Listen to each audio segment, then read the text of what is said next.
Hey guys, in honor of Marvel's Wolverine being right around the corner, I decided to go back and watch the Wolverine movies, and I noticed that this game and X-Men Origins Wolverine have some similarities, like Team X, Wolverine and Sabretooth rivalry, him going to different locations, so I decided to start my journey with X-Men Origins Wolverine, and let's review that right now. If you enjoyed this review and want me to review the Wolverine and Logan, let me know down in the comments below. Or even the other X-Men movies, let me know down below. For as of right now, let's press play on X-Men Origins Wolverine. So after X-Men 3 The Last Stand crashed and burned at the box office because it was a big shit show, Fox decided to go back to basics and do some origin movies on their classic X-Men characters. Their first guy on the list was the coolest X-Men character known to man, Logan Wolverine. Which is kind of interesting because we do see some of his origins in those X-Men movies, the first two, and I guess they wanted to go deeper with that, like introducing Team X, the Weapon X facility, William Stryker, and also how Logan got his adamantium skeleton. We get to see all of that unfold in this movie. And if you remember this era, back when this movie was doing its marketing, was coming out, the hype era was insane. Everyone loved Wolverine. X-Men movies were at all-time high, especially even after X-Men The Last Stand. But people loved Wolverine, they couldn't deny it, so the hype was insane. This movie opened big too at the time. It opened bigger than B. Arthur's dick. And then apparently it died over the course of its opening weekend because not everyone loved this one. I caught this on TV and I actually liked this one. I don't understand why people hated it as much as they claim to, but it's not perfect. There is some straight up cheese and dumb stuff in this movie for sure. And it's noticeable, but I don't hate it. Even the cold open, Logan's young, he's sick because he's adjusting to his mutation. His brother Victor, just mad dogs him every chance he gets because he's like, oh, our stepdad treats him better and I'm the older brother and I don't get treated better at all. And then even when his mutation awakens Logan's and he ends up sliming out his own biological dad because he didn't know that was a stepdad looking after him this whole time.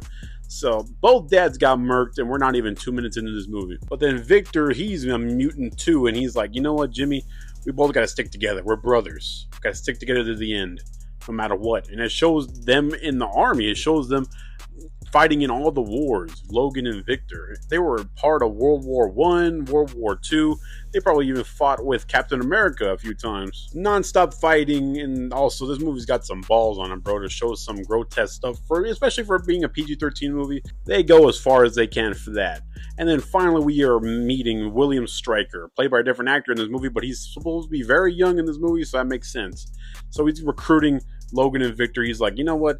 You guys are just outcasts in these army groups. You're fighting in all these wars. You're like useless appendages to these guys because you're mutants. But how about instead of being locked up in a hole because they don't want to look at you or be around you, you just come and join my team and really serve your country. Logan and Victor both say fuck it and they go on the plane. They join the team. Team X in the comics are a bunch of different mutants, but always consists of Logan and Sabretooth. We got a few new members here. Agent Zero, he's a Chinese marksman. We got this guy from Lost, he's a power manipulating mutant. We got Will.i.am for some reason. We got the Blob, who isn't the Blob yet.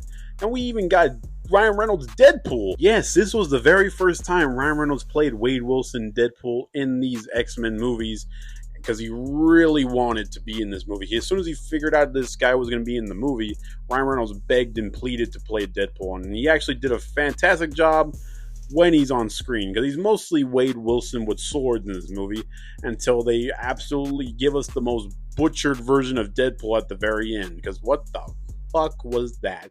That's enough to ruin this movie for me. The scene he has on the plane just shows how perfect he was at the very beginning to beat Deadpool, up to this day. And yeah, this movie not doing so well, absolutely fuck that casting into the dirt until Ryan Reynolds saved it himself. Yeah, perfect. But also, this is Team X. Team X has done some real shady stuff, and they're going to play fully into that in this movie.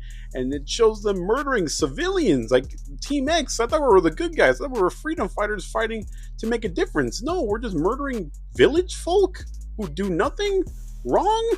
Like, this is crazy. And Sabretooth Victor, he's going full in. He's murdering people left and right. And Logan's had enough. He's like, you know what? Because Logan's not a bad guy. He's rageful, but he's a good guy at heart. He's like, you know what? I'm not doing this. I'm leaving. I'm done, Victor. And he leaves. Then we get into a time jump 6 years later, and everything from Logan's past is coming back to haunt him. Logan's got a peaceful life. He's a lumberjack, makes good money, he's with a wife. who's a school teacher and who's secretly a mutant, but we don't know that yet. Stryker stops Logan and he's like, someone's going after our old crew. And it's Victor. Victor's murdering everyone from Team X. And it's eventually going to get to Logan too. Because he feels like Logan's abandoned him, so he's going to murder everyone who was close to him. The 10 out of 10 decision this movie could have made, and they did make, was casting Liev Schreiber as Victor Creed's Sabretooth. He absolutely kills it. I prefer this Sabretooth over that weird-looking Bigfoot Sabretooth we had in X-Men 1. Because what was that comparing to this guy? This is the real Sabretooth. He actually has that menacing, savage-like energy that Sabretooth needs. Also, the Team X dynamic. This movie does that gracefully. Some of the effects are hot ass, that's for sure, because this movie didn't have the biggest budget, but they still pulled it off. Somewhat. Stryker going after Logan and telling him what's going on was actually a warning for Logan. He just decides to ignore it until Sabretooth kills Logan's wife. And Logan's on such a demon time, he goes straight to find Victor. And their bar fight, their first fight, is actually insane because Victor whoops Logan's ass.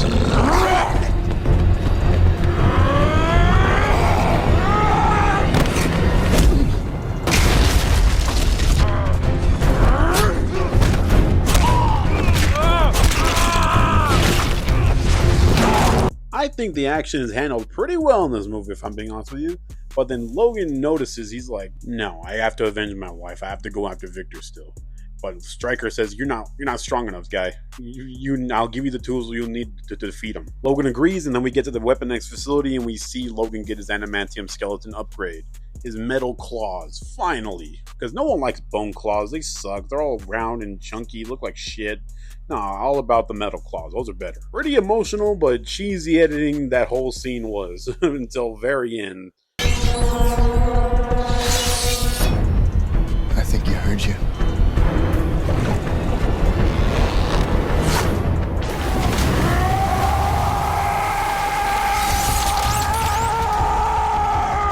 Logan gets stronger. He's a complete badass with these new adamantium claws. He can slice through anything. This is full Wolverine. Even though those claws and the adamantium will bite him in the ass eventually, but still, it's awesome. Also, us getting a few X-Men characters like the Blob, that was whatever. I feel like the Blob's a different character. They just decided to make this guy from the whole team the character because to save money. Did you just call me Blob? Also, that voice sounds off. I know people said it before, but it just sounds so off. Why does he sound like Buffalo Bill from Silence of the Lambs? That's just crazy. He just sounds like he's gonna say, "Oh, put the fucking lotion in the basket. Shit on one on the things to be. Put the lotion in the basket, memory." This movie even had the balls to introduce Gambit, a version of Remy LeBeau Gambit before Channing Tatum even crossed on the scene. This guy, he does an alright job. He's basically the safest Gambit you can ever have on screen.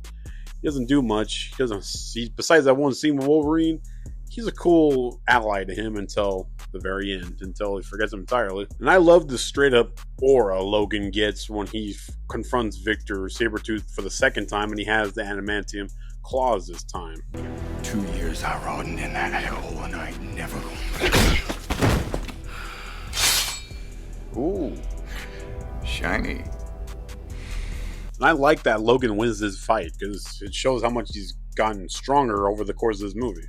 Victor even runs away. They gotta get to this island. Logan has to get to that island that they're keeping all the mutants on, and Gambit takes him over there, and that's where everything's revealed that his wife, Logan's wife, is actually alive, just playing for Stryker.